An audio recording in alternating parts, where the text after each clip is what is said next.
श्रीमद् भागवत महापुराण स्कंद 8 अध्याय 19। श्री सुखदेव जी कहते हैं, राजा बलि के ये वचन धर्म भाव से भरे और बड़े मधुर थे। उन्हें सुनकर भगवान वामन ने बड़ी प्रसन्नता से उनका अभिनंदन किया और कहा। श्री भगवान ने कहा, राजन, आपने जो कुछ कहा वह यश को बढ़ाने वाला और अत्यंत मधुर है। क्यों न हो, परलोक हितकारी धर्म के संबंध में आप भृगुपुत्र शुक्राचार्य को परम प्रमाण जो मानते हैं, साथ ही अपने कुल वृद्धि पितामह परम शांत प्रहलाद जी की आज्ञा भी तो आप जैसे ही मानते हैं। आपकी वंश परंपरा में कोई धैर्यहीन अथवा कृपण पुरुष कभी नहीं हुआ। ऐसा भी कोई नहीं हुआ जिसने ब्राह्मण को कभी दान न दिया हो, अथवा जो एक बार किसी को कुछ देने की प्रतिज्ञा करके बाद में मुकर गया हो।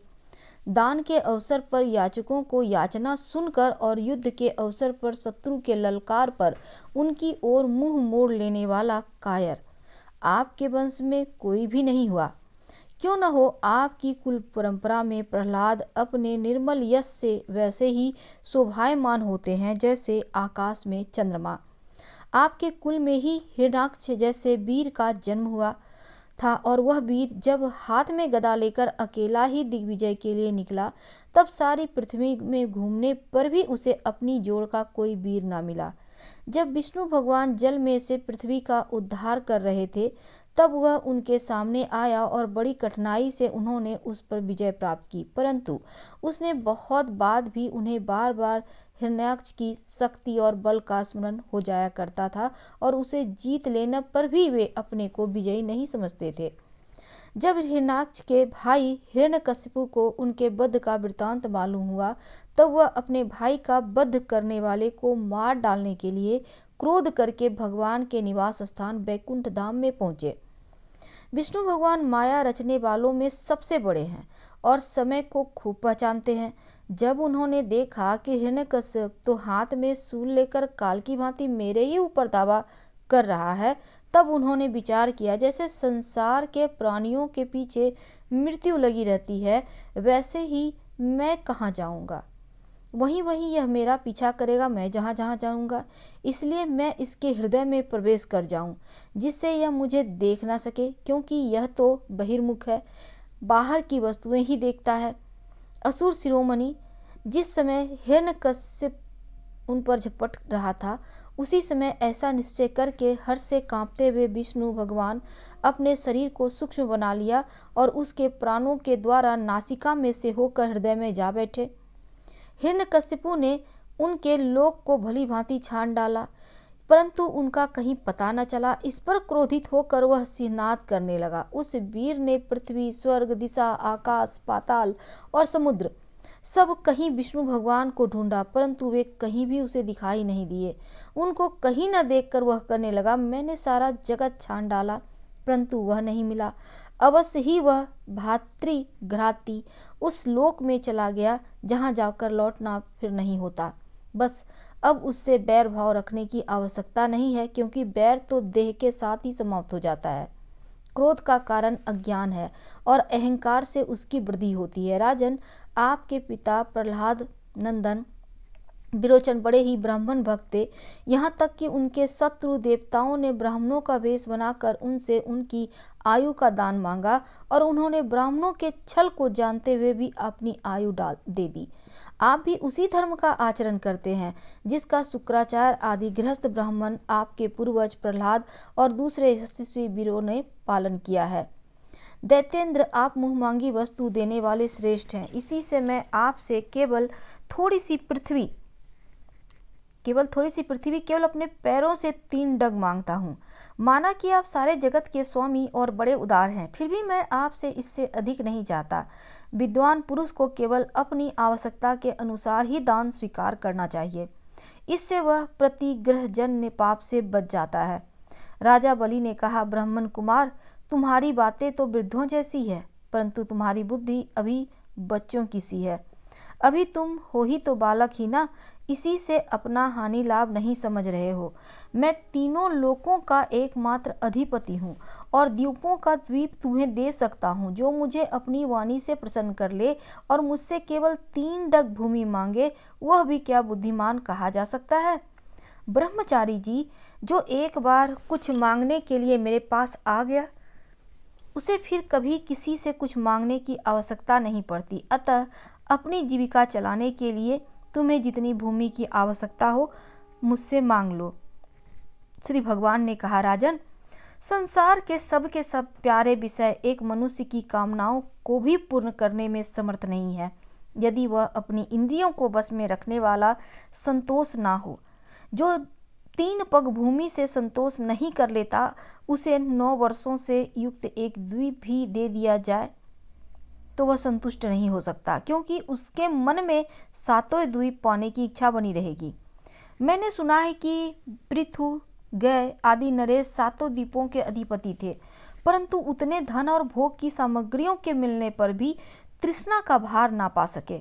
जो कुछ प्रारब्ध से मिल जाए, उसी से संतुष्ट हो रहने वाला पुरुष अपना जीवन सुख से व्यतीत करता है, परंतु अपनी इंद्रियों को बस में ना रखने वाला तीनों लोकों का राज्य पाने वाला भी दुखी रहता है, क्योंकि उसके हृदय में असंतोष की आग धधकती है। धन और भोगों से संतोष ना होना ही जीव के जन्म मृत्यु के चक्कर में गिरने का कारण है, तथा जो कुछ प्राप्त हो जाए उसी में संतोष कर लेना मुक्ति का कारण है। जो स्वयं प्राप्त वस्तु से ही संतुष्ट हो रहता है, उसके तेज की वृद्धि होती है। उसके असंतोष हो जाने पर उसका तेज वैसे ही शांत हो जाता है जैसे जल से अग्नि। इसमें संदेह नहीं है कि आप मुँहमांगी वस्तु देने वालों में शिरोमणि हैं। इसीलिए मैं आपसे केवल 3 पग भूमि ही मांगता हूँ, इतने से ही मेरा काम बच जाएगा। धन उतना ही संग्रह करना चाहिए जितनी की आवश्यकता हो। श्री सुखदेव जी कहते हैं, भगवान के इस प्रकार कहने पर राजा बलि हंस पड़े। उन्होंने कहा, अच्छी बात है, जितनी तुम्हारी इच्छा हो उतना ही ले लो। यो कहकर भगवान को 3 पग पृथ्वी का संकल्प करने के लिए उन्होंने जलपात्र उठाया। अब शुक्राचार्य जी सब कुछ जानते थे, उनसे भगवान की यह लीला भी छिपी नहीं थी। उन्होंने राजा बलि को पृथ्वी देने के लिए तैयार देखकर उनसे कहा। शुक्राचार्य कहते हैं, विरोचन कुमार, ये स्वयं अविनाशी भगवान विष्णु हैं। देवताओं का काम बनाने के लिए कश्यप की पत्नी अदिति के गर्भ से अवतीर्ण हुए हैं। तुमने यह अनर्थ न जान कर कि यह मेरा सब कुछ छीन लेगा, इन्हें दान देने की प्रतिज्ञा कर ली है। यह तो दैत्यों पर बहुत बड़ा अन्याय होने जा रहा है, इसे मैं ठीक नहीं समझता। स्वयं भगवान ही अपनी योग माया से यह ब्रह्मचारी बनकर बैठे हुए हैं। यह तुम्हारा राज्य, ऐश्वर्य, लक्ष्मी, तेज, विश्वविख्यात कीर्ति सब कुछ तुमसे छीन कर इंद्र को दे देंगे। ये विश्व रूप हैं। 3 पग में तो ये सारे लोगों को नाप लेंगे। मूर्ख, जब तुम अपना सर्वस्व ही विष्णु को दे डालोगे तो तुम्हारा जीवन निर्वाह कैसे होगा? ये विश्वव्यापक भगवान एक पग में पृथ्वी, दूसरे पग में स्वर्ग को नाप लेंगे और इनके विशाल शरीर से आकाश भर जाएगा, तब तीसरा पग कहाँ जाएगा? तुम उसे पूरा न कर सकोगे। ऐसी दशा में मैं समझता हूँ कि प्रतिज्ञा करके पूरा न कर पाने के कारण तुम्हें नरक में ही जाना पड़ेगा, क्योंकि तुम अपनी की हुई प्रतिज्ञा को पूर्ण करने में सर्वथा असमर्थ रहोगे।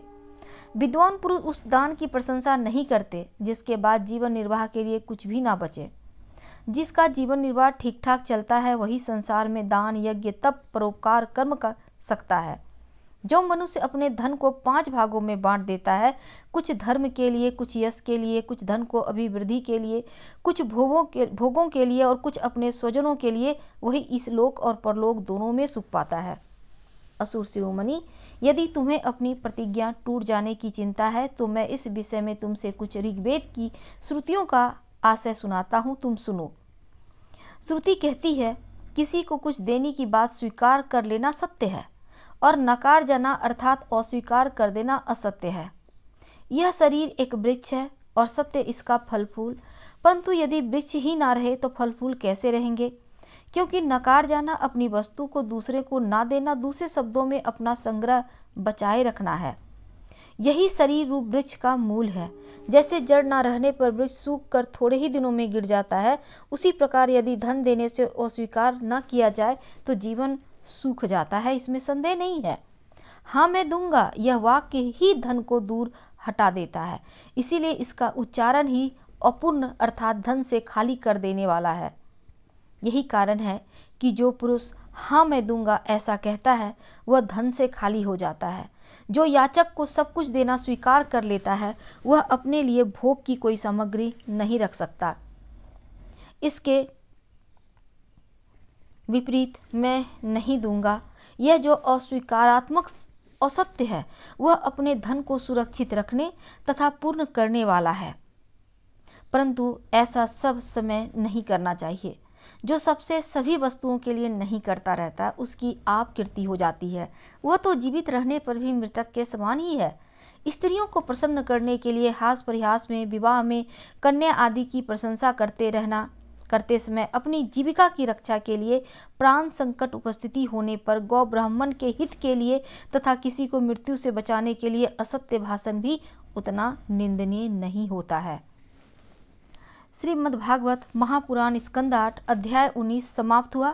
अगले अध्याय के साथ हम आपसे कल मिलेंगे। हर हर महादेव। धन्यवाद। पसंद आए तो लाइक कर सब्सक्राइब करें, शेयर करें, कमेंट करें।